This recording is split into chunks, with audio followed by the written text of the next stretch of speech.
This was a kids' TV program. That's right, I'm looking at Ren and Stimpy, because oh my Christ. It was rated TVY7 in the USA, which means it's suitable for anyone over the age of 7. And I swear, there were way too many adult themes and pointlessly violent and strange happenings going on in this series for me to be comfortable putting this on in front of an 8-year-old. Never mind myself. Now. Okay, so Ren and Stimpy. We all know them, don't we? It's the little skinny Mexican rat, Ren Stimpy, and his fat stupid mate, Stimpson J. Cat. It aired from 1991 to 1995, and was well received generally, but NickelOdeon seemed to think that it was a bit, maybe, adult in theme at times. Which is odd, because I can't think of anything in it that isn't suitable for children. For whatever reason, it was pulled in 1995 and they tried to bring it back now and then, but it never really worked in the same way. It needed that 90s attitude. Now, let's get to the fun stuff. Jerry the Bellybutton elf. How much acid do you need to be doing to come up with some nightmare-inducing cartoon like this? The answer is all of it. The episode starts off in classic Ren and Stimpy fashion. Stimpy's shoving his finger in his belly button, fine. He's twirling it about and making it do a popping sound when he pulls it out, fine. And this is beginning to show a few strange signs. So at one point, he repeatedly jams his finger in and out and in and out, and you know what? It gets a little sexual. Yeah, weird vibes. But he's having the time of his life. It's his new hobby. He just sits there and does it again and again and children's show. Ren approaches Stimpy and is like, mate, stop shoving your finger in your belly button. It's disgusting and you'll go insane. I don't know why he says that, but it sort of becomes a drugs parable. Ren says he saw people in the 60s doing it and it drove them mad, which I believe is definitely an oversimplification of the drugs epidemic back then. Stimpy doesn't heed the warning that he'll go insane and carries on playing with his belly button, sharpening pencils in there, swirling his finger about, and at one point he pours baking soda and vinegar in there and it gets very sexual again when it erupts like a volcano with a sticky white liquid. I mean, look at his face. Do I need to go on?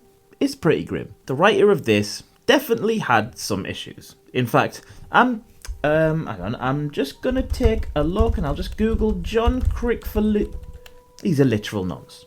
Although it was well documented that he groomed kids, and there's evidence to back it up, the police were unable to arrest him or to search his computer that he was known to store child porn on because of some technical nonce-protecting technicality. Noncing and sexual misconduct allegations aside, Stimpy's really into his whole belly button thing, and eventually it begins to talk to him. It invites Stimpy inside, and so Stimpy's like, yeah, sure. Might as well.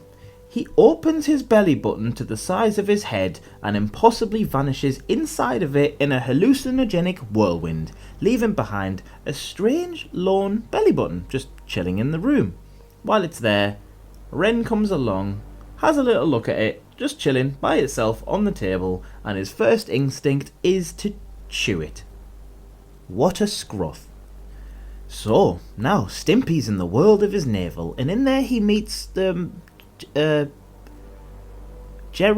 the Bellybutton elf, a one-eyed, green, sharp-toothed dwarf played by the late comedian Gilbert Gottfried, aka the most annoying voice in the entire world. Jerry's odd, mate. Like, odd.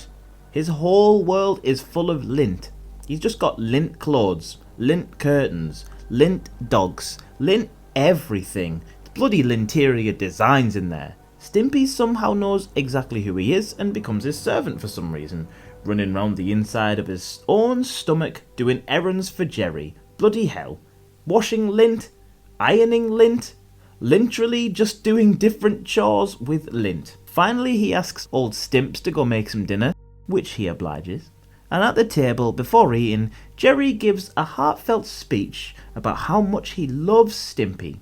There's a beautiful toast, a few tears, explaining how he's so happy Stimpy is there, and after this toast, Jerry lifts the cloche to present Lint Loaf. Jerry goes absolutely mental. He starts chasing Stimpy around the Bellybutton world, shouting that he hates Lintloaf and he's gonna kill him for it. And just why? Like what? Why?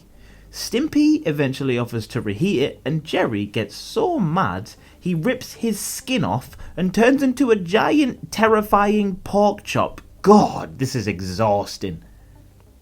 Somehow Jerry is now Adonis as well. Okay then, well, we quickly zoom out of the Bellybutton world and there's a bunch of beings watching.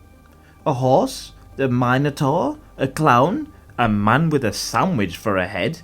They're all ogling over the Bellybutton, just taking it all in, I guess. I really don't know what's going on. Basically at any point in this episode, screw it, the entire series is too weird. Anyway, Jerry / Adonis reaches out with the Bellybutton and pulls Ren in with him and eats them both. And then the fish's girlfriend takes an almighty chomp on the Bellybutton, and that is the last time I'll be saying Bellybutton ever. I've officially used up my Bellybutton quota. Ren and Stimpy is fucking nuts. It's the drug-fueled wet dreams of a sex pest that formulated childhoods around the world. No wonder we're so fucked. But it is extremely watchable for all of its messed upness. It's funny, it's mental, and it should be a war crime. 5 stars. Do you love picking your belly button? You better watch out, because eventually you'll be sent to live with Jerry, aka Lint Eastwood, who will force feed you blue fluff until you subscribe to the channel. Way.